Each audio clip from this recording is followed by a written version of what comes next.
Hell House LLC Lineage is the fifth film in the Hell House LLC series. These are found footage films directed by Stephen Cognetti.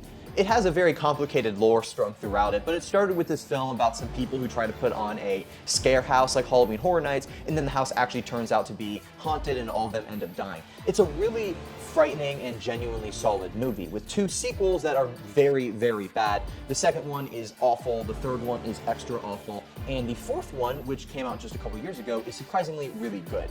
And so I was expecting that this next one, Lineage, would be at least somewhat better than the second and third one. And let me tell you, it is not only not good, it is the worst of the series and one of the worst movies of the year.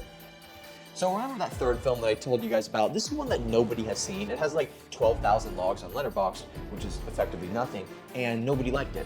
So when you make a new film, you would think you do a sequel to the one that more people watched and people liked, or you do something that would tie into the first film.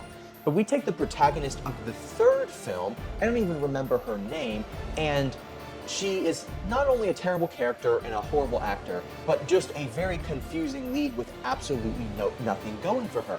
The film as a whole makes the worst move, which is taking it from being a found footage film and turning it into standard narrative. And let me tell you, Stephen Cognetti does not know how to shoot a film to save his life. The thing about found footage is, it in itself is a way to sell a film, because a horror film can just be found footage, and that is enough. You can't take a film like the Hell House series and take it out of the found footage, because the lore doesn't really matter. You're not really watching found footage films because you think the lore is going to be something interesting. They're not like the Saw films where there's a whole bunch of really complicated lore, because it's all told from a limited perspective. You only get to see a very small amount of content. That's why found footage films are fundamentally unable to have a story that is very coherent. Now, there are some films that do a good job of weaving those together. I do think the Adam Wingard reboot of Blair Witch does an excellent job at tying the lore between the first and the reboot, and that's just a generally underrated film.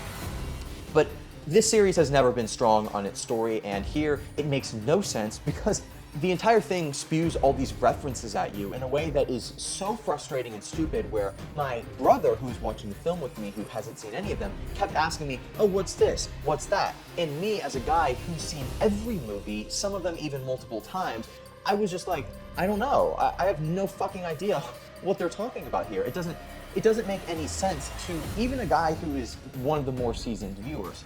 For someone who hasn't seen the movies, or someone who's a more casual fan, it doesn't make any sense at all. And the whole movie sits here, it's like, I need to find out why this thing is happening, and why this thing is happening. And it fails in every way. It is so unscary because it just looks like one of the cheapest horror movies ever made. Because with a found footage film, you can take a $100,000 budget and you can make it look rather expensive because you can take every trick in the book to make it look that way. The problem with this is that when you take it off of that one specific method of shooting and you turn it into something narrative and you have the same budget, it immediately looks 10 times worse. And so it's also super embarrassing because it shows all of the flaws of the actors, and here they are really terrible. It's the worst type of scare in a horror movie is when you have a character go to sleep and then you see something scary and then they wake up and they're like, ah, ah.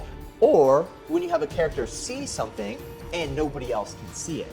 I really hate when that happens because it can sparingly be used well, but there's something so fundamentally unfair to the audience about a character seeing something that nobody else can see. Because of course you can say, oh wow, this character is crazy. You can do whatever you want and you can justify it behind a dream. You can rip all the protagonist's arms and legs off and then say, wow, that was a crazy vision. And it doesn't have any weight because once you just start doing a bunch of shit that doesn't matter, it feels like there's no merit to any of it anymore. Like, the Terrifier films are obnoxious and over the top, but at least they go for it. At least when they kill a character, it's not just like, wow, look how crazy that was, but they're still alive. So we can keep doing it to that character, and we can fulfill that bottom line of scare without it actually having any impact on the story. It's a really lazy type of storytelling, and it really shows to me why Stephen Cognetti is just a flawed filmmaker as a whole. And the film ends without giving you an actual ending. It's not necessarily a cliffhanger, but it's just not an ending at all. Like, our main character sees a character from a previous movie and is like, Michael. And then the film just ends. And I think Michael was in the second film, or like maybe the third one, but again, you're just like, this doesn't make any sense. This is sort of like if a Saw movie was all about like Brad and Billy, or Brad and Chad, you know, the guys from Saw 3D who have that trap where they're in the glass box and they, screw you, Gina, I think we're breaking up with you, Gina. And if you made a movie that was an origin story about those guys, because you'd be like, well, I don't care about them. And then at the end of the movie, they'd say, Gina, as she walked in, and it's like, whoa, look how it all ties together. No, you'd be confused because you're like, well, this is not a Saw movie. This is just some stupid trite. I don't understand it at all. I do not understand this film. I don't really get why it was made. I don't know why Stephen Cognetti would shoot himself in the foot like this.